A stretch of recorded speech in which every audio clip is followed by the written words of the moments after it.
கார்த்திகை தீபம் உலகின் மிக பழமையான திருவிழா கார்த்திகை தீப திருவிழா ஆகும். இது 10 நாள் திருவிழா ஆகும். 10ஆம் நாளில் மலையின் மேல் தீபம் ஏற்றப்படுகிறது. திருமால் பிரமன் தோல்வி அடைந்தபோது சோதியாய் எழுந்தார் சிவன். அதை நினைவூட்ட எப்போதும் ஒளியாக காட்சி தர வேண்டும் என சிவனை வேண்டினார் தேவர்கள். கார்த்திகை மாதம் கிருத்திகை நாளில் இம்மலையில் தீப வடிவில் காட்சி தருவேன் என்றார் சிவபெருமான். இதுவே மலைமேல் தீபம் இறைவனின் இடப்பாகத்தை இறைவி பெற்றது. சபரிமலை மற்றும் திருவண்ணாமலை ஆகிய 2 இடங்களில் மட்டுமே இத்தகைய சோதி தலசன வழிபாடு நடக்கின்றது. தீபத் திருவிழாவின் 10ஆம் நாள் காலை அண்ணாமலையார் திருக்கோயிலில் பரணி தீபம் ஏற்றப்படுகிறது. இது கருவறையில் நடக்கும். பரம்பொருளை காட்டுவதற்காக ஒரு பெரிய கற்பூர குவியலில் சோதி பொருத்தி தீப ஆராதனை செய்வர். அதிலிருந்து ஒரு மடக்கில் உள்ள நெய் திரியில் விளக்கு ஏற்றப்படுகிறது. ஒன்று பல ஆவதை காட்ட நந்தி தேவர் முன் 5 மடக்குகளில் நெய் விளக்கு ஏற்றப்படுகின்றன. இது 5 மூர்த்தங்களை குறிக்கின்றது. முதலில் ஏற்றப்பட்ட நெய் விளக்கினை கொண்டு அம்மன் சன்னதியில் 5 மடக்குகளில் நெய் விளக்கு ஏற்றப்படுகின்றன. பஞ்ச சக்திகளை இவை குறிக்கின்றன. சிவசக்தியில் இருந்துதான் எல்லாம் என்பதை நினைவூட்டுவதற்காக அதன்பின் எல்லா சன்னதிகளிலும் தீபம் ஏற்றப்படுகின்றன. இவை அனைத்தும் அதிகாலையிலேயே நடக்கின்றன. அப்போது பரணி நட்சத்திரமாகவே இந்த விழாவிற்கு பரணி தீபம் திருவிழா என்று பெயர். மாலை எல்லா தீபங்களும் ஒன்று சேர்க்கப்படும். எல்லாம் பரம்பொருளில் ஐக்கியம் என இதற்கு பொருளாகும். இச்சமயத்தில் பஞ்சமூர்த்திகளும் எழுந்தருளி இருப்பார்.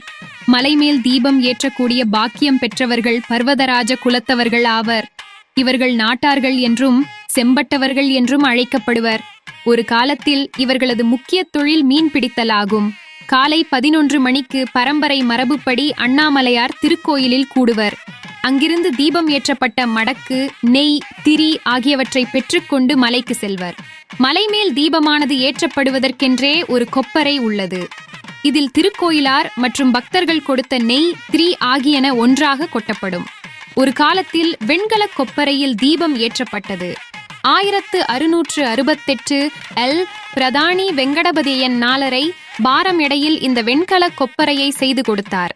இப்போது 1991 ஆண்டு இக்கொப்பரை மாற்றப்பட்டு தற்போது 92 கிலோ செம்பு, 110 கிலோ இரும்பு சட்டங்களை கொண்ட புது கொப்பரை உபயோகப்படுத்தப்படுகிறது. இது பக்தர்களின் உபயம். 3 நாட்களுக்கு பின் தீபம் எரிவது தெரிய வேண்டும். அதற்காக கூடுதலாக ஒரு அகண்டம் கொப்பரை மேல் வைக்கப்படுகிறது. இந்த மலையின் தீபம் சுற்றுவட்டார கிராமங்கள் பலவற்றிற்கும் பளிச்சென தெரிகிறது. அக்கிராம் மக்கள் அங்கிருந்தே வழிபடுவர். திருவண்ணாமலை தீபம் பழங்காலத்தில் மிக பல நாட்கள் எரிந்தது.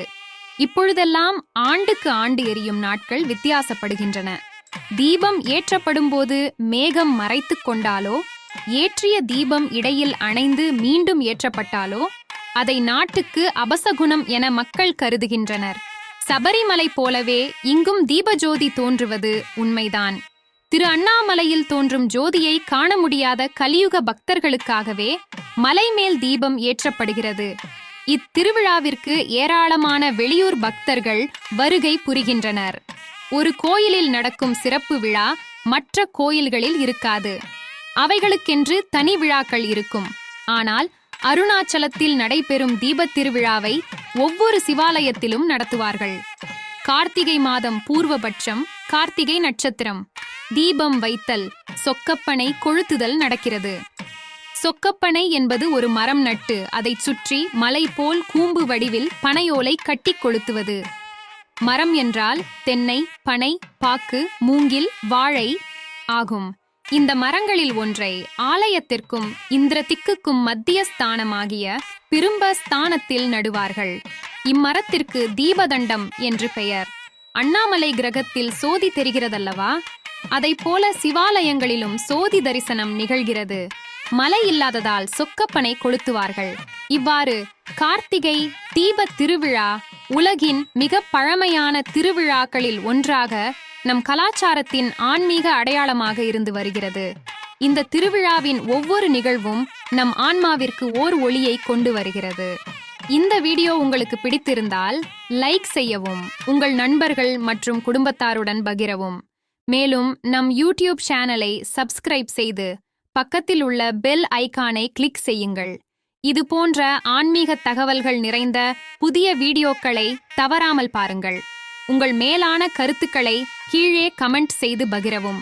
அனைவருக்கும் வணக்கம். கார்த்திகை மாதம் வரும்போது தமிழர்களின் இதயத்தில் ஒளியால் நிறைந்த ஒரு விசேஷமான திருவிழா நினைவுக்கு வரும். அது வேறு எதுவும் இல்லை, உலகின் மிக பழமையான கார்த்திகை தீபத் திருவிழா. இந்த 10ஆம் நாள் திருவிழாவின் முக்கியத்துவம், அதில் உள்ள ஆன்மீக குணங்கள் மற்றும் அதன் வரலாறு போன்றவை நம்மை ஒரு புதிய ஆனந்த அனுபவத்திற்கு அழைத்துச் செல்கின்றன.